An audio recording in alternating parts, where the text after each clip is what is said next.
K-pop, the South Korean music industry that has taken the world by storm, is a multi-billion-dollar business celebrated for its catchy tunes, synchronized choreography, and polished visuals. However, beneath its shiny exterior lurks a history riddled with disturbing connections that cannot be ignored. But the dark side of K-pop has been discussed by many before. But what hasn't been discussed are the connections between Eastern and Western pop, as well as something way darker than these articles touch on. Behind the smoke and mirrors lies a darker side than what you may expect.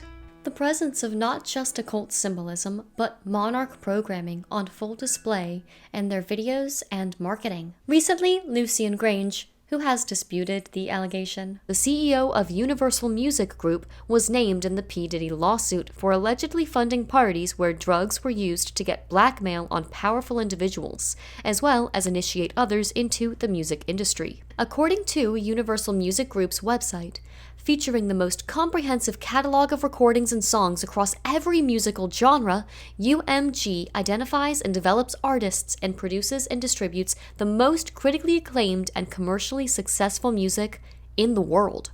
When you look at their catalog, you'll recognize these artists as being massively popular. But they go on to say, Big Hit Entertainment and Universal Music Group today announced an expanded strategic partnership that will see the two companies work closely together to increase opportunities for artists through innovation and technology, whilst expanding the global reach of K-pop music and culture around the world. As for Big Hit, they represent global superstars BTS and its newest addition, Tomorrow X Together, or TXT, with its mission of music and artists for healing. Big Hit strives to impart a positive influence through content while providing comfort and inspiration to music fans worldwide.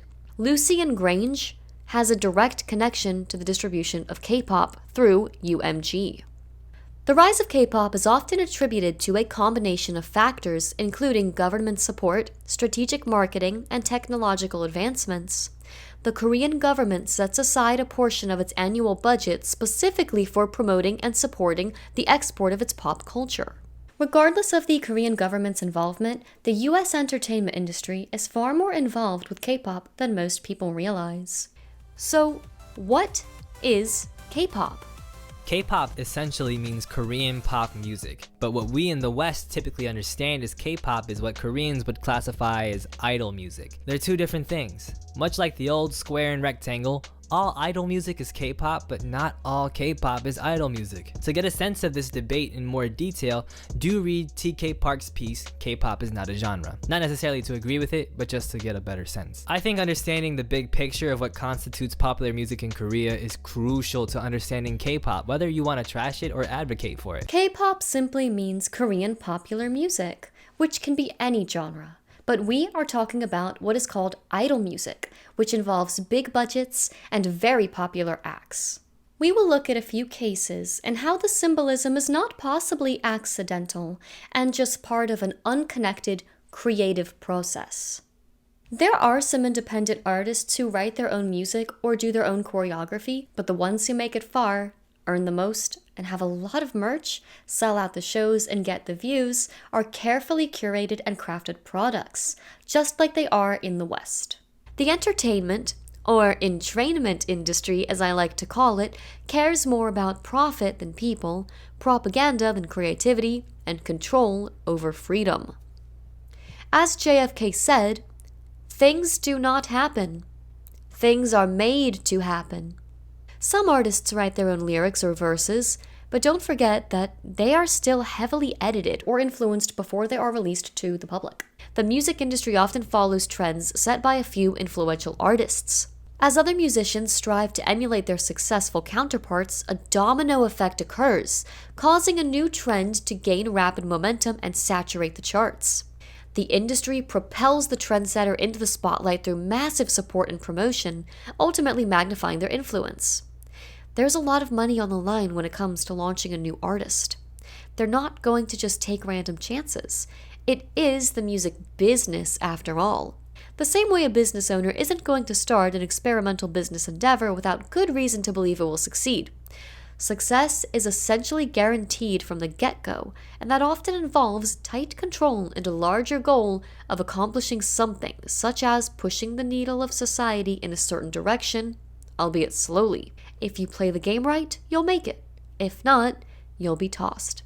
Like how Ariana Grande's career skyrocketed, while Jeanette McCurdy's, who was trying to break into music, ended. In her book, she wrote that she refused to take a deal Nickelodeon offered her to stay quiet about what happened to her on set. Ariana allegedly took the hush money. Consider the reach of K-pop. If you were a member of the corrupt and greedy elite, exploiting people's weaknesses for profit, having that much exposure and control is a no-brainer.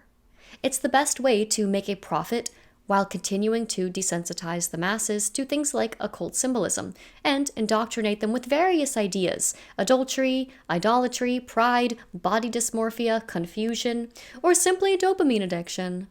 Did you know that 1/3 of last year's top 100 Billboard chart songs are controlled by Universal Music Group? And I'm not alleging that all of that music was done through this sexual blackmail scheme. I'm not alleging that it's all a direct causal relationship. I'm just pointing out how small and consolidated and tied together the music industry is and raising some questions. And just to clarify my methods real quick here at the end, I did this research by typing in the name of the song and searching for it on Google and then finding the Wikipedia page for that song specifically, and then scrolling down to the label and then tracing. So Capitol is owned by Universal Music Group. So that's actually Universal on my chart. For those of you familiar with K-pop, you've heard all of the heartbreaking stories of life as a trainee. According to Emery Wheel, all K-pop idols start as trainees, participants in a rigorous training program where they dedicate their lives for the chance to debut.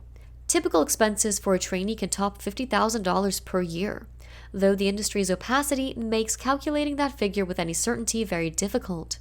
Often, idols themselves do not know what they must pay until they are told to pay up. In some cases, the whole process, from becoming a trainee to releasing a debut album, can cost up to $1 million. However, this number can vary as every label and contract is different. Trainees live and practice together, only leaving the building to attend school. On a typical day, they wake up at 5 a.m. and often do not sleep until 1 a.m. the next day. They follow strict rules including no dating and no phones. Anyone who is openly gay is ostracized. All trainees are constantly monitored, and their 24-hour days are divided between exercising, practicing, or sleeping before beginning their routine again. K-pop idols are bred from tense competitive environments. Trainees are sorted into groups based on talent and physical attractiveness, and they practice for weekly showcases. Anyone who cannot keep up could be dropped. Trainees could train for years and years and never know if they would actually debut, said Euodius, a former K-pop trainee. Even those who survive training sometimes make nothing for years. Revenue is split disproportionately between managing companies and their stars, with labels often receiving 90% of all profits from album sales and tours, while just 10% goes to the artists. Additionally, most K-pop groups must split that 10% among themselves, most of which goes toward their training debt. One group, BAP, were worked to the bone for 3 years straight, but saw almost none of the money they earned. They were cut off from their families, and when member Daehyun ended up in the hospital, his company dragged him out to perform. In 2014, BAP had enough and sued their company TS Entertainment for what they called slave contracts. But the company kept pushing back the court date, and the members were stuck. They couldn't get work anywhere else in the industry, and they started struggling financially. In the end, they ended up having to settle on an agreement with TS Entertainment. Links to all of these stories and more can be found in my resources article on Substack, linked below. From dangerous diets, encouraging surgery, or paying idols poorly, to ignoring allegations of SA, the industry reveals a haunting reality underneath K-pop's heavily edited image. Looking at the entertainment industry as a whole, these things are true of Western and Eastern music alike. It is a factory-like industry churning out talented artists until they reach their expiration date, only for new blood to step into their shoes. For example, 2 huge K-pop stars, Jonghyun of SHINee and Sulli of FX, committed suicide exactly 666 days between each other's death. They both were managed by SM Entertainment. Right when these two died, two previously obscure K-pop groups coincidentally became international superstars, BTS and Super M. So how did it get so popular in the West? Let's look at a couple of examples. In 2014, Psy's Gangnam Style exceeded YouTube's 2 billion view count counter limit. That prompted YouTube to change its view counter to register more views over 2 billion. Gangnam Style was the most viewed video for 5 years. K-pop breaks records more often than most are aware of. In 2019, BTS broke the record for the most viewed YouTube video in 24 hours, registering 74.6 million views in its first day, with the video Boy With Love featuring Western artist Halsey, who did another collab with Suga of BTS in the songs Suga Interlude and Lilith. The collaboration with Halsey shows us the increasing connection between Western artists and K-pop groups. This specific example also shows the influence of the partnership between UMG, who Halsey is signed to, and Big Hit, who BTS is signed to. As Halsey was under the Capitol Records label, which is a division of UMG, during that time, and BTS is signed to Big Hit. BTS was formed in 2013 by Big Hit Entertainment. 6 years later, they released their second K-pop group. In March 2019, Big Hit introduced TXT to the public in a media showcase, generating significant buzz around the new K-pop group. Following this event, Spotify selected TXT as their quote early noise feature in 2019, an annual initiative that highlights emerging artists expected to make waves in the music industry. When Spotify is already projecting their success, you can be suspicious of behind-the-scenes influence. Spotify expressed their enthusiasm for the selection, stating, quote, "We believe that Spotify can develop a global audience for TXT and connect this young, talented group with fans from all over the world." Who is connecting with the fans, though? The 5 members of TXT were not involved in the writing or production of their first EP. One member, Bongyu, told Billboard, "Unfortunately, we were not able to participate directly with the lyrics." Okay, that's fine. A lot of artists don't participate directly with the lyrics. The prototypical pop artist has their creative direction controlled to a great degree. Look at every pop star's beginnings and see for yourself. Or check out Max Martin's discography so you can realize just how much one Swedish dude has controlled your musical memories for decades. I mean it. I Kissed a Girl, written by Max Martin. I Want It That Way, written and produced by Max Martin. Baby One More Time, It's Gonna Be Me, Can't Stop the Feeling, Max. Cuck philosophy is essentially suggesting that the vast majority of South Korean popular music is in this realm, but worse, artists have no creative input on their songs. Lyrics aside, what about the visuals? Confucius wasn't kidding when he said, "Signs and symbols rule the world, not words nor laws." Imagery in videos has a lot of meaning beyond whatever the videos themselves are portraying. Actually, one of the fundamental characteristics of esoteric orders is the use of symbols as a channel of communication. Essentially, symbolism is the language of the occult. The entertainment industry speaks this language. For example, checkerboard flooring is prominent in both Western and Eastern videos.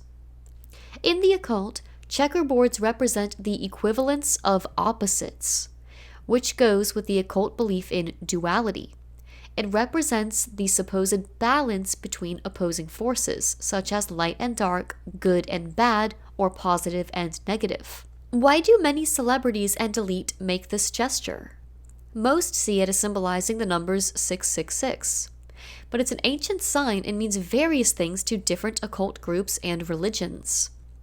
One name for this gesture is called the Saturn's Eye. Saturnian worship is prominent. Look around and you will start noticing it everywhere.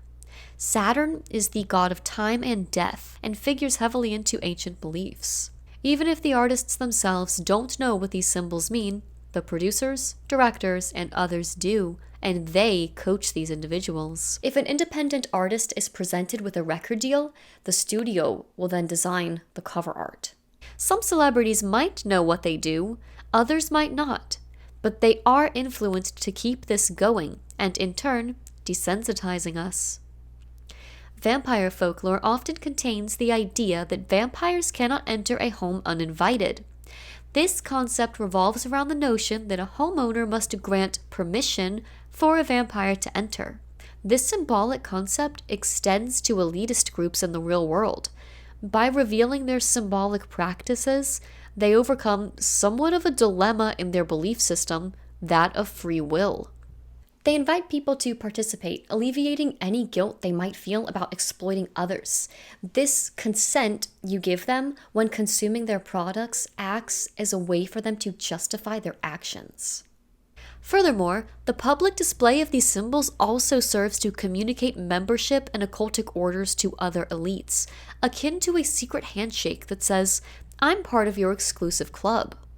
Like Western music, many K-pop music videos and performances incorporate imagery and symbolism reminiscent of trauma programming techniques. Mind control symbols like cages and mirrors, butterflies, eyes, duality, and dissociative states or going insane are recurring themes among the plethora of others in K-pop imagery that have raised eyebrows among researchers and analysts. I get it. Some people who haven't been aware of these types of things for some years might say that it's all just a coincidence.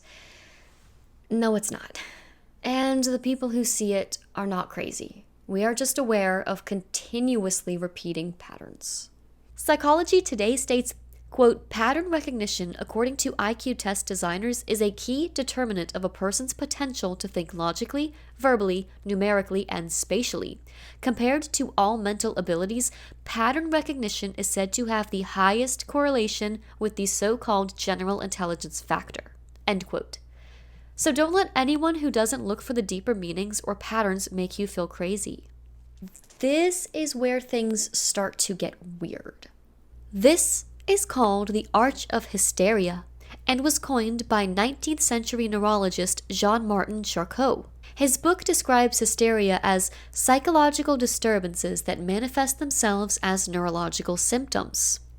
The pose is associated with demon possession.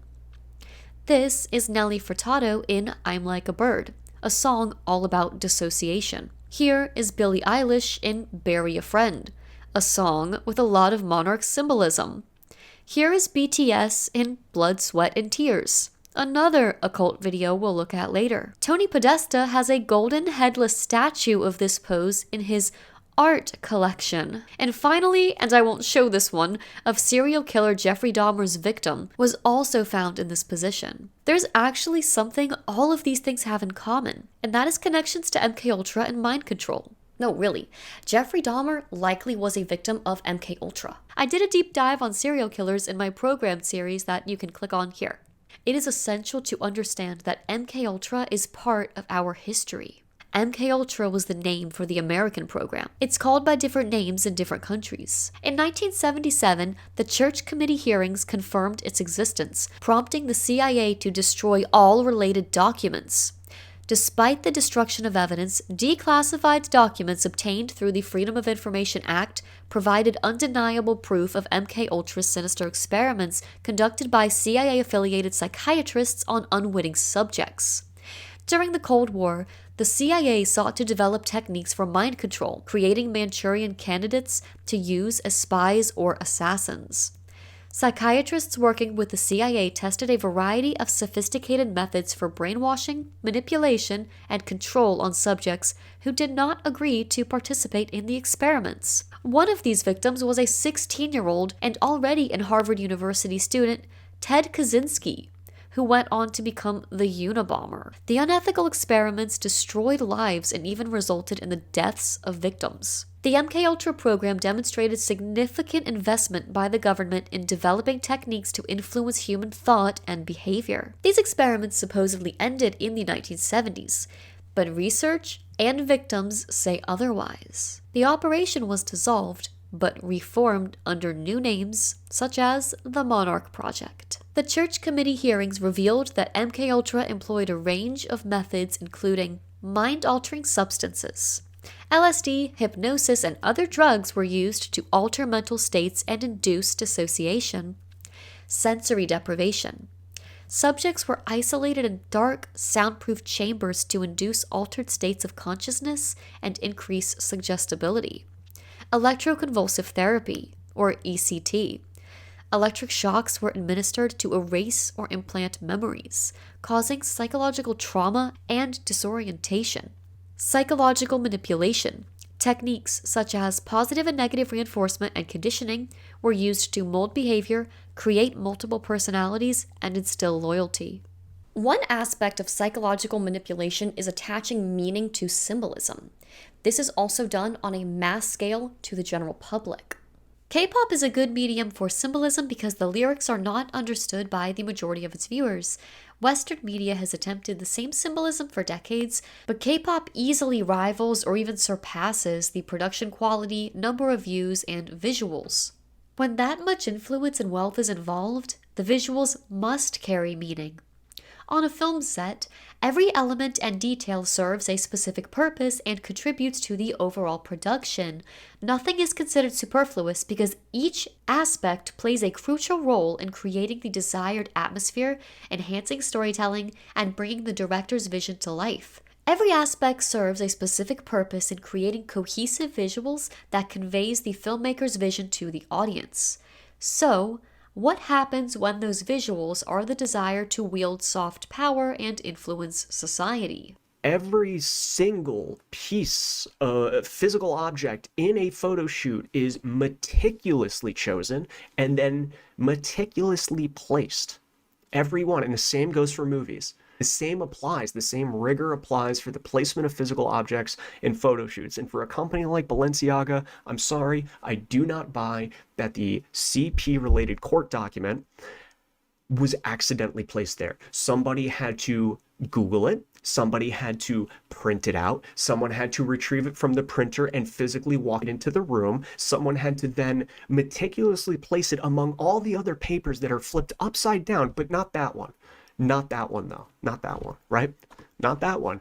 Nor was the inmate incarceration application form flipped upside down, right? It was placed exactly like the CP one. Beyond immediate and obvious meanings, symbol images become symbols carrying a connection between the observer and the principle they represent, and from which they originate. For example, esoteric quote-unquote knowledge works like this. Someone seeing a rod of light may not understand the meaning behind it, but someone who has seen the movie Star Wars looks at that as a lightsaber, and the item holds significant meaning. In the same way, members of any esoteric order are taught the rites and symbols of their group, so ordinary things now carry new meaning, as esoteric means things which are hidden from the general public, or things which only a select group know. The interpretation or the meaning of the same symbol can change even depending on the order or rank, such as owls or deer, the letter G, numbers, and so on. Conversely, individuals who are sadly victims of Monarch programming have trauma attached to innocent items like teddy bears, chess, butterflies, or books and movies like The Wizard of Oz and Alice in Wonderland. In K-pop, each group has its own lore. That means some symbolism only has meaning to the group itself to convey its story arcs, but that is not the majority of the symbolism. Leave it to K-pop to make the exoteric, their own lore, the esoteric, what is only understood by the initiated, as in the fans, and that which is esoteric, like Monarch and occult symbolism, exoteric, or presented plainly to everyone. Taylor Swift and others also do this. Now here's a warning.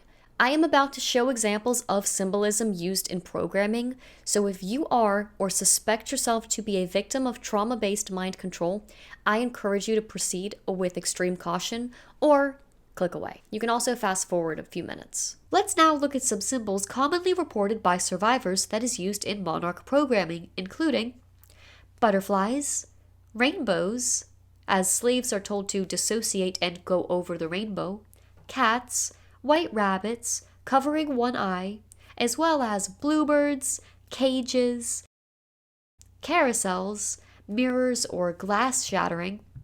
Broken glass indicate a fractured personality, or someone who has programming or multiple personalities. Triangles, masks, castles, snakes, hourglasses, clocks, eyes in general, labyrinths or mazes, reflections or twinning, as well as chess, jewels, seashells, demons, monsters, and aliens, and numbers like 13, 33, 3, 23, 15, and so on.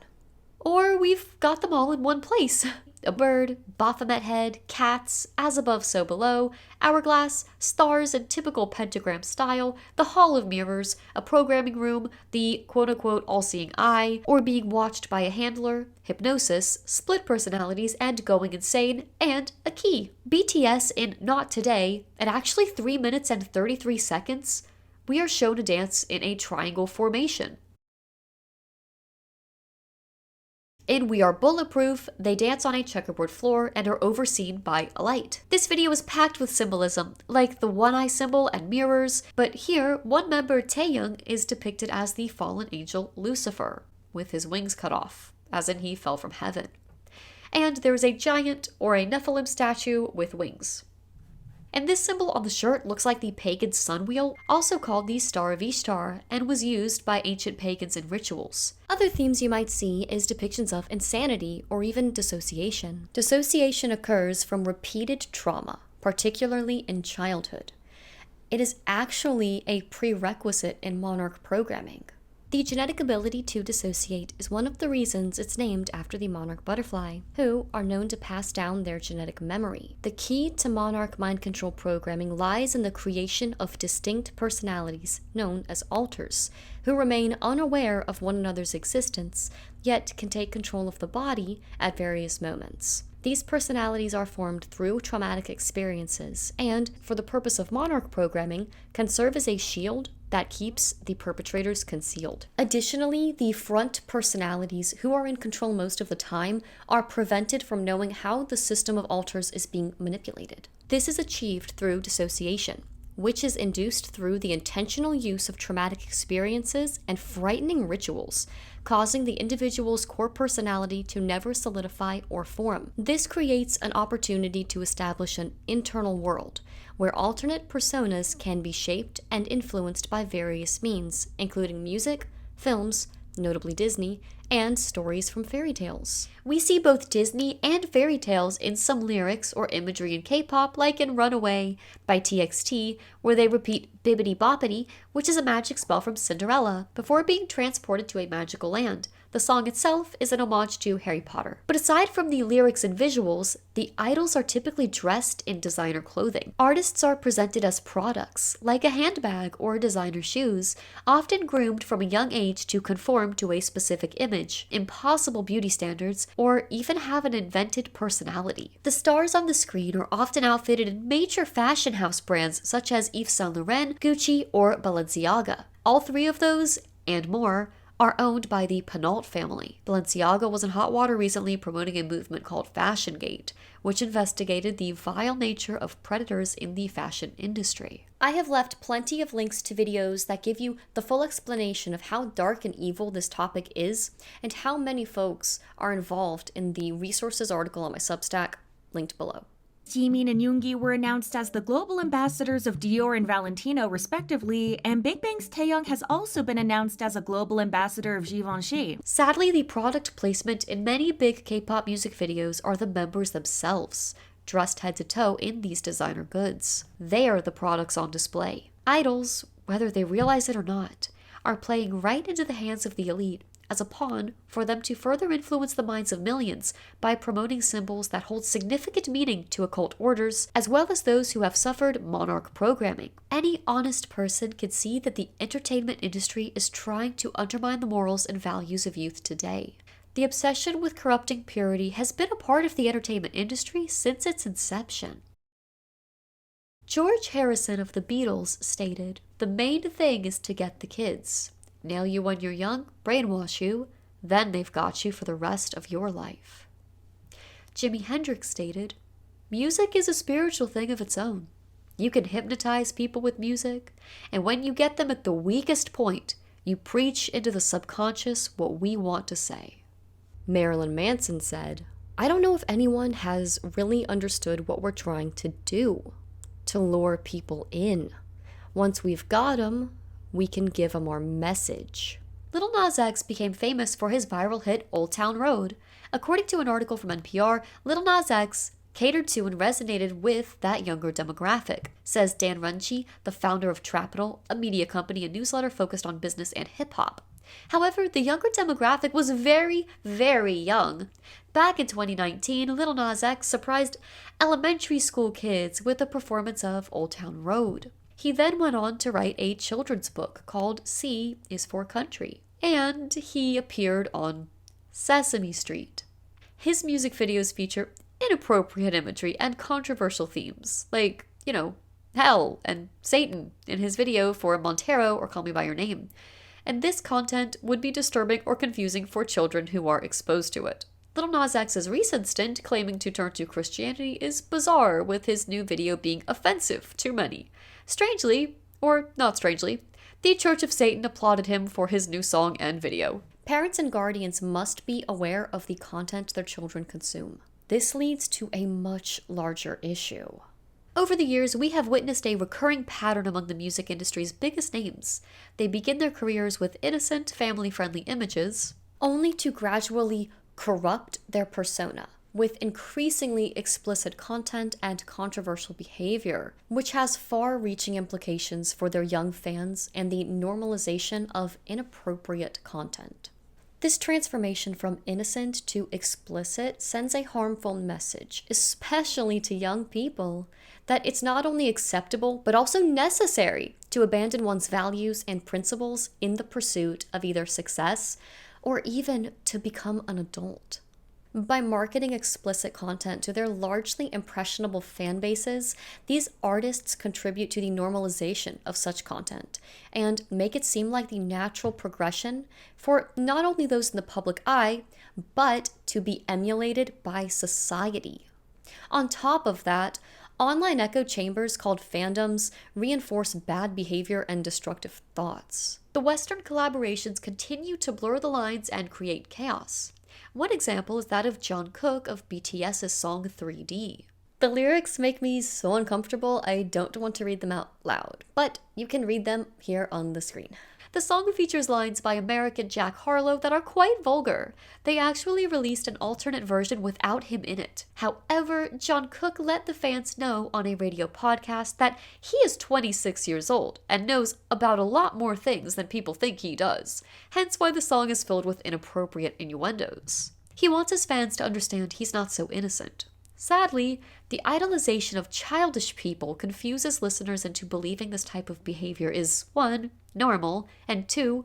Acceptable. Jungkook can act like this is his song, but if we look at the songwriters, they're all Americans who are responsible for plenty of degenerate music, like Blood Pop, who wrote hits like Ready for It with Taylor Swift, Strangers by Bring Me the Horizon, and Rain on Me and 911 by Lady Gaga, which features Monarch Symbolism in the lyrics. And this other songwriter, David Stewart, wrote for BTS before with Dynamite. So from Dynamite to 3D, we see the typical progression of luring the audience in with a cup of milk, let's rock and roll, and eventually snaring them with corruption. That's called grueling. I don't see this model going away anytime soon. It's just the entertainment machine. The best thing you can do, in my opinion, is really ask yourself what value this has in your life and the world at large, and consider if you want to participate in it. So, what's the purpose? As far as the powers that should not be go, idol groups and any popular music bands and artists can serve various purposes, including 1. Generating revenue, 2. Sexual favors and exploitation, 3. Advertising power and influencing public opinion by sending messages through their lyrics, interviews, or public appearances. 4. Controlling society by shaping the values, behaviors, and worldviews of their fans, particularly the youth, who often idolize and emulate them. Among these aspects, the influence they exert on society appears to be the most significant. By fostering a culture of lust, these idols can weaken the resolve of individuals and contribute to unhealthy attitudes and behaviors. K-pop takes advantage of extending its brand beyond its music sales and even tour ticket sales. Unlike other pop bands who might release a few hats or hoodies, K-pop bands sell every type of branded merch imaginable, such as light sticks, cups, hair dyes, jackets, pens, stickers, postcards, portable batteries, card holders, puzzles, and they sell really well. All of these additional aspects of K-pop culture further assures companies that K-pop fans are ever growing in size, are loyal, and will actively engage with any marketing promotion associated with their beloved K-pop icons. Basically, the ROI, meaning return on investment, of a YouTube view from a K-pop fan is assumed to be significantly higher than the ROI of a YouTube view from, say, an American pop fan. And it involves more than just physical goods. It also consumes our emotional and relational energy in the form of what's called parasocial relationships. Quote, "Parasocial relationships are one-sided relationships, where one person extends emotional energy, interest, and time, and the other party, the persona, is completely unaware of the other's existence. Parasocial relationships are most common with celebrities, organizations such as sports teams, or television stars." And of course, I'm going to add social media. Despite the one-sided nature of parasocial relationships, there are numerous similarities between these relationships and more traditional social relationships. Studies show parasocial relationships are voluntary, provide companionship, and are influenced by social attraction. Furthermore, viewers experience a connection with the media user and express feelings of affection, gratitude, longing, encouragement, and loyalty towards them. Just as relational maintenance is important in sustaining a relationship with our real-life friends and family, relational maintenance also occurs in parasocial relationships through events such as weekly viewings of Keeping Up with the Kardashians. Blogs and social media sites such as Twitter, Facebook, and Instagram increase the ease with which viewers can express their feelings. Parasocial relationships are popular within these online communities, and this may be due to the increased sense of quote-unquote knowing the personas, or the perception of parasocial interactions as having a high reward and no chance of rejection. Emery Wheel writes, "An idol's primary goal is to please fans. In accordance with the label's marketing strategy, K-pop stars are marketed as emotionally available and forever single to appear more accessible to their fans. It corresponds to an increase of profits for the group and label. This is also why K-pop groups are either all male or all female too, so fans don't suspect band members are dating each other. The K-pop product promotes false hope to vulnerable individuals and escapism and fantasy to others. But ultimately, let's talk about the real issue. If you are a Christian, we are called to guard our minds, which includes the music we listen to or videos we watch. K-pop has a unique angle added that is only seen with the likes of artists like Taylor Swift or back in the day, Beatlemania, or even Elvis. And that's idolatry. It's kind of a nebulous word today, so what does it really look like? Idolatry in its most basic form involves giving extreme importance to something other than God. While we may often associate idolatry with ancient pagan practices of worshiping statues or pagan gods, it's essential to recognize that idolatry can manifest itself subtly in our modern-day lives. Our obsession with materialism and consumerism can become a form of idolatry. We can become overly attached to our belongings or appearance and money and even more hidden things, placing our identity and worth in them instead of our relationship with God. We can chase after the latest content and trends, believing that they will fill the void within us.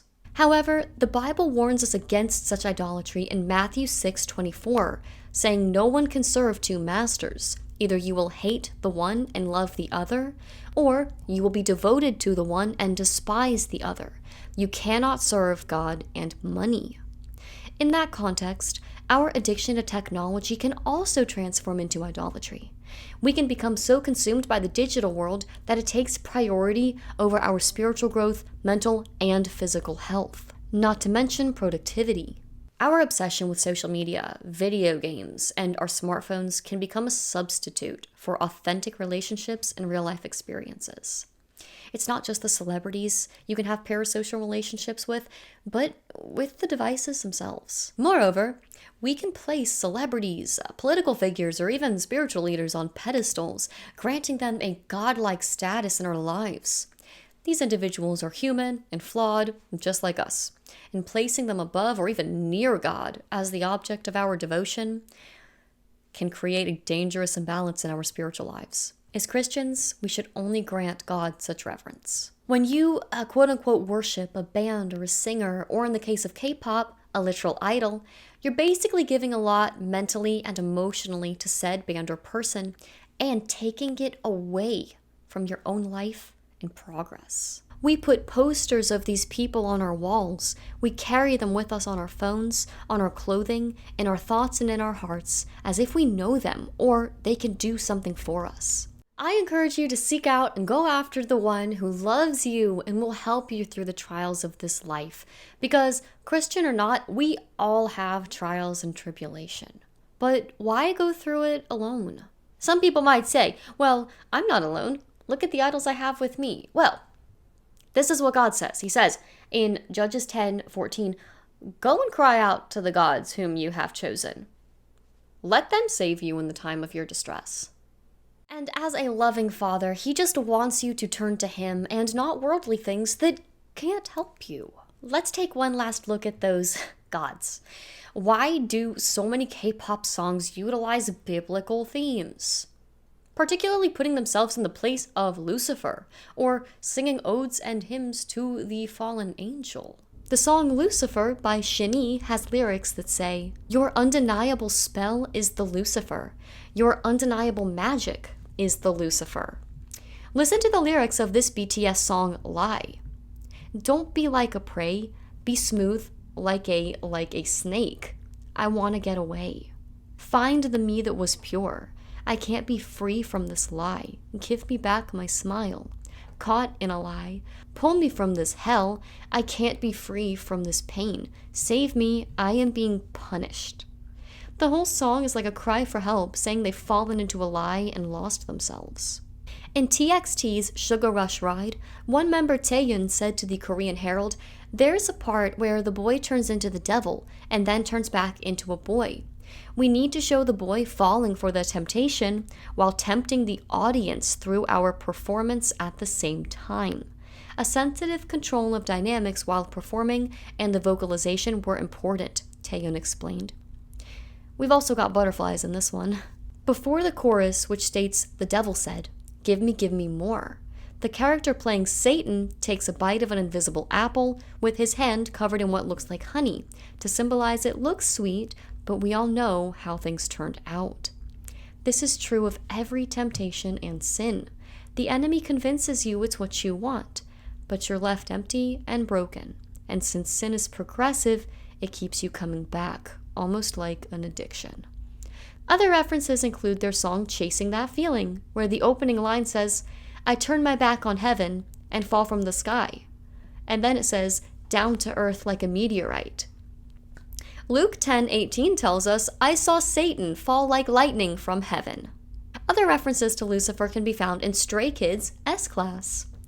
It says, swerving, I'm speeding on Serpent Road, luxurious like I'm in S-Class, best of the best on first class. Then it actually switches to a variation of the lyrics from Twinkle Twinkle Little Star, saying, I'm up above the world so high, I'll be there shining day and night, they wonder how my spotlight is so bright. And the chorus says, the most special star, the odd one, that's me. All sorts of things are my work. Lucifer was the one who rebelled, so he is special and the odd one out. In that context, this song gives credit to him for all sorts of things that he has his fingerprints on. That's why symbolism is important when recognizing what things are his work.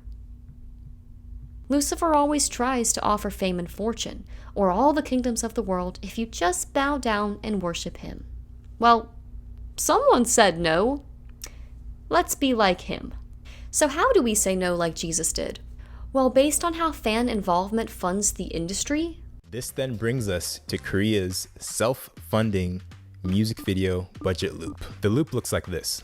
Korea's ridiculously high YouTube viewership attracts large companies to offer pricier and pricier ad placements. This allows for bigger and bigger music video budgets, which in turn allows for superior looking music videos. These innovative and incredible looking music videos further strengthens the specific K-pop group's image, and this therefore further increases fan size, loyalty, and engagement, increasing YouTube viewership, and then the cycle just continues again. When animals are being harmed, people stop going to the circus and the funds dry up. When people learned how awful the fur industry was, they withdrew their money and the industry suffered. You are funding this. Maybe not entirely, but in a very large way. The business of K-pop is insanely dark and disturbing. You want to keep K-pop stars as thin as possible, so only let them eat 9 paper cups full of grains, fruits, and veggies per day, like the little cups you get at a water cooler. You also want to work them like dogs in the gym. You also want to make them bleach their skin, remove parts of their jaw, to make them look just right. You also can't let them date, because you want to make them look as accessible to fans as possible. And the best part is that all of them signed an ironclad contract when they were just a kid, and they buried themselves into debt for us to make them into stars. So they have to do whatever we say to pay us back. Have we all just become spectators in the seats of the modern Roman Colosseum? The whole system is broken. The entire entertainment industry is based on the exploitation of young people and children, who are subjected to horrific situations that's then passed off as entertainment. The whole entertainment machine, the process turns people into slaves. And if you're not careful, it'll do the same to you. My advice is guard your heart, mind, and eyes, and be careful what you consume, and become aware of how things affect you, and what the messages you are internalizing really are. Hey everyone, thanks for watching this video. If you liked it, please give it a thumbs up and subscribe to my channel for more videos like this. For additional articles and exclusive content, subscribe to my Substack newsletter at probablyalexandra.substack.com. Join the community of brothers and sisters in Christ who receive monthly articles directly to their inbox. Link below. Your support allows me to continue my research. If you'd like to donate, I also have a PayPal link in the description box. All donations are greatly appreciated. As always, stay encouraged, keep your eyes on Jesus Christ, and I'll see you next time.